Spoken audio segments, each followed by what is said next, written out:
students, thank you for joining me for blending today. So this week we're going to be working with the corn card, which is working on the OR sound. We can spell it O-A-R, O-R, or O-R-E. All right, so our first word, or. Your turn. Or. Thank you.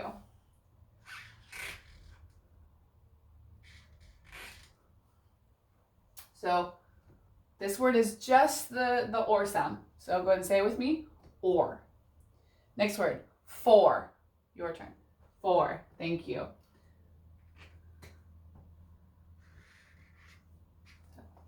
F says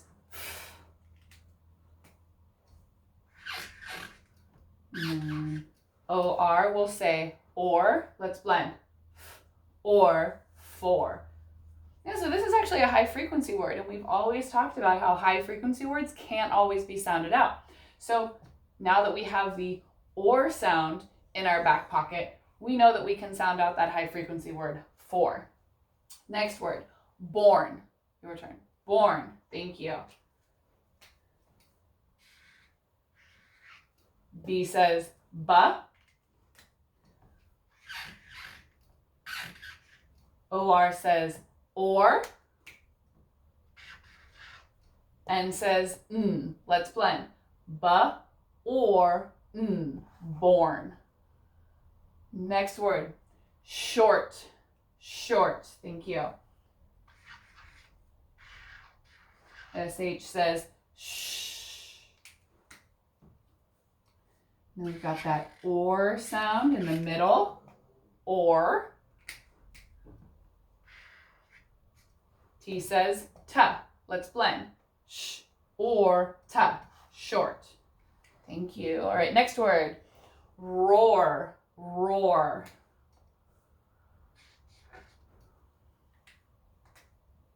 R says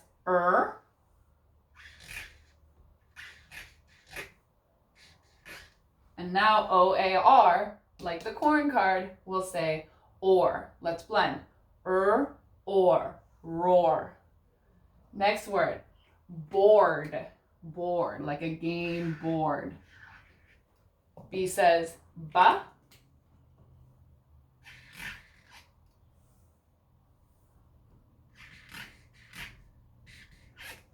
O-A-R says or. D says da. Ba or da. Board. Board. Next word, more. More. M says And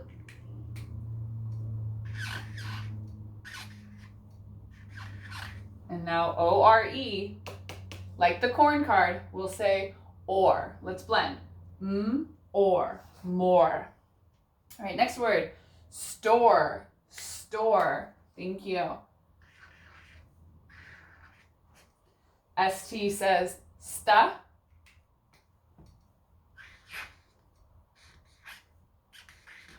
O-R-E says or. Let's blend. Sta or store. Next word, farm. Farm. We're going to do a little review. F says So the next sound, arf, arm. Go ahead and tell someone in your house what makes that R sound. Excellent. A-R.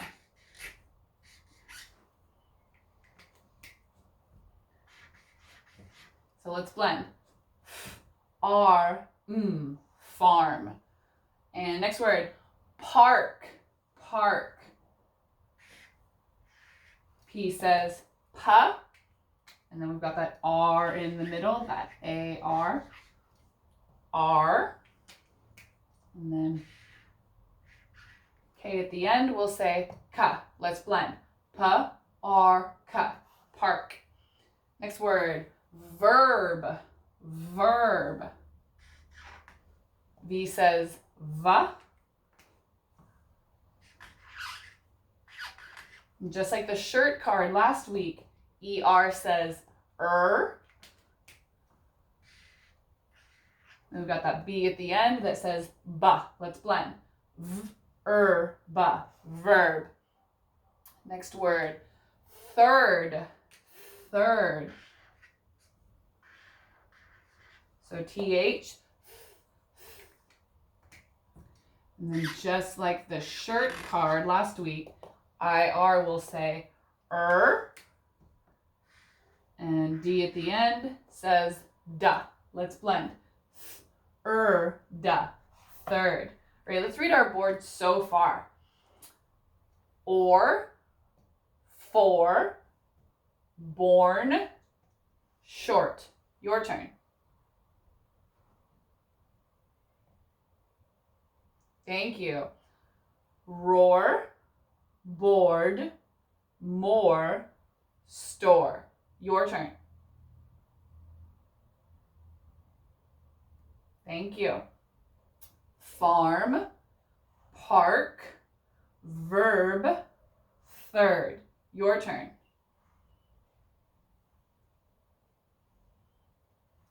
Fantastic. Thank you so much. All right, we're going to move on to our sentences. Our sentences. All right.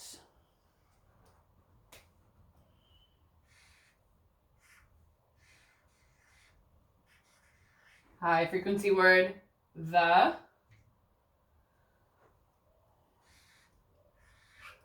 B says ba.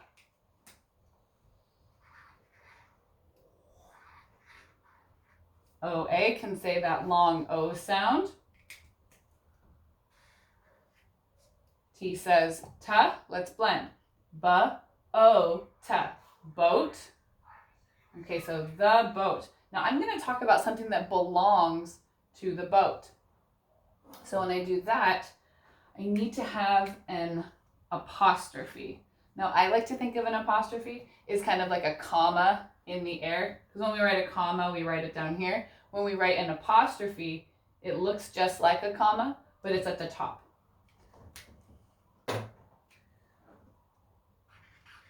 So S will say S. So let's blend this whole word. Ba-oats, boats. So this means that something will belong to the boat.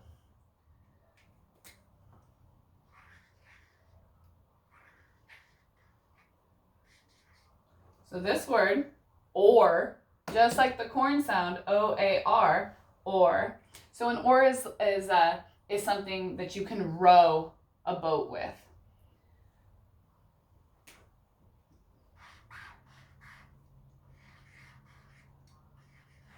High frequency word, was.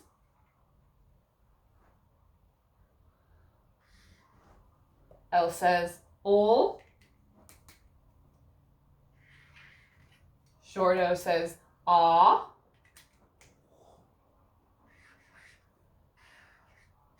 ST says, sta. Let's blend. Ol, ah, st. Lost. Teeny tiny word, in.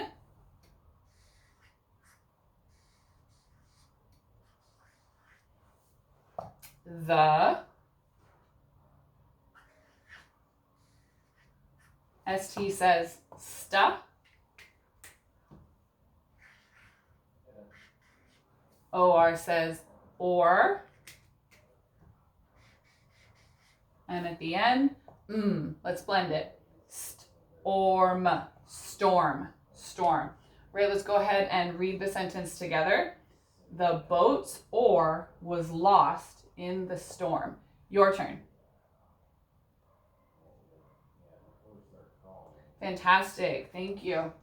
So I want you to think about what kind of punctuation goes at the end and what our nouns and verbs will be. And we'll come back to that in a minute. All right, next sentence.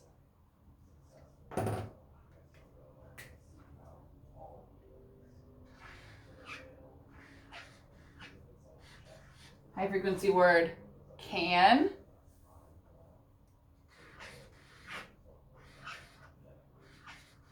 High frequency word, you.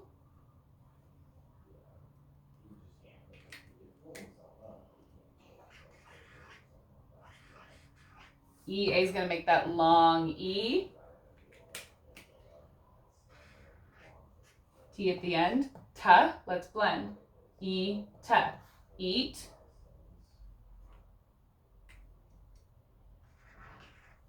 C says ka.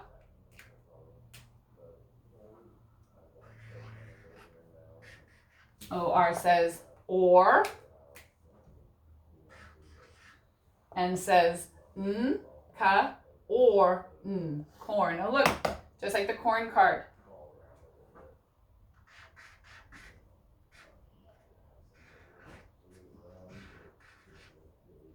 High frequency word with.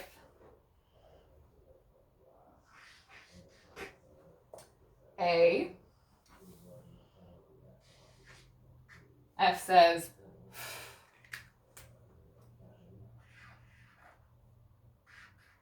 OR says or. K says ka, or ka, fork. All right, let's read our sentence together. Can you eat corn with a fork? All right, your turn. Fantastic, thank you. So let's go back up to here. So I want you to think about down here, I want you to think about the punctuation that we need and nouns and verbs. So let's go up here and talk about our punctuation. So let's read it once more and see if we can figure it out. The boat's oar was lost in the storm. So there's kind of two types of punctuation that we could have here. So this is a statement. So what kind of punctuation will it need? Go ahead and tell someone in your house. Fantastic. It will need a period, but depending on how you say it, if you say it with a lot of emphasis, the boat's oar was lost in the storm and that's why we couldn't get back on time, then you might need an exclamation point. And I'm just gonna kind of put that in parentheses because you could have it, but it's not like you need to have it. Okay, and let's think about nouns and verbs. So tell someone in your house what one of the nouns are. Thank you. So boat, boats. Okay, so boat is a noun. So that means that something that belongs to the boat is also a noun. Now what belongs to the boat in this sentence? Or. Thank you. All right. Anything else? Go ahead and tell someone in your house. Storm. Storm is also a noun. All right, now let's go on to our verbs. So the boat's oar was lost in the storm. Okay. So go ahead and tell someone in your house what you think the verb is. So was is the verb. Was is the verb. It's kind of one of those tricky ones, but it is a verb nonetheless. So this word, lost is going to be an adjective, or an adverb, kind of. So it's going to tell what the boat's oar was doing. What was it doing? It was lost. It describes what the boat's oar was. All right, now let's go down to the second sentence. So let's read it one more time, see what kind of punctuation we'll need. Can you eat corn with a fork? Tell someone in your house what you think the punctuation will be. It will be a question mark. Thank you. It's going to be a question mark because this is a question. This has an answer. Can you eat corn with a fork? Yeah, or maybe no. You can't eat corn with a fork. All right, so what about nouns and verbs? Remember, noun is a person, a place, or a thing. So what's one of our nouns here? Go ahead and tell someone in your house. You. You is a noun. It's called a pronoun because you could put any name there and it would still be a noun. Can Miss Porter eat corn with a fork? Can Natalie eat corn with a fork? Can Mason eat corn with a fork? So you can put any name there and it's still a noun. Can you eat corn with a fork? Go ahead and tell someone what another noun is. Corn. Fantastic. Corn is a noun. It's something you can touch. It's a thing. All right, with a fork. Which one of those words do you think is going to be our noun? Go ahead and tell someone. Fork. Fantastic. Fork is something you can touch. It's a thing. So let's go to our verbs. So we only have one verb in our sentence. Go ahead and tell someone in your house what you think it is. Eat. Absolutely. All right, now let's go ahead and we're going to read our board just one more time. Or, for, born, short, roar, board, more, store, farm, park, verb, third. Let's go ahead and read our sentence. Read with me, please. The boat or was lost in the storm. Can you eat corn with a fork? Thank you so much for joining me today for blending. If you'd like to work on this together, if you'd like to practice the words, please join me during office hours and I'd love to help you with whatever you need. Thanks so much, guys. Have a great day.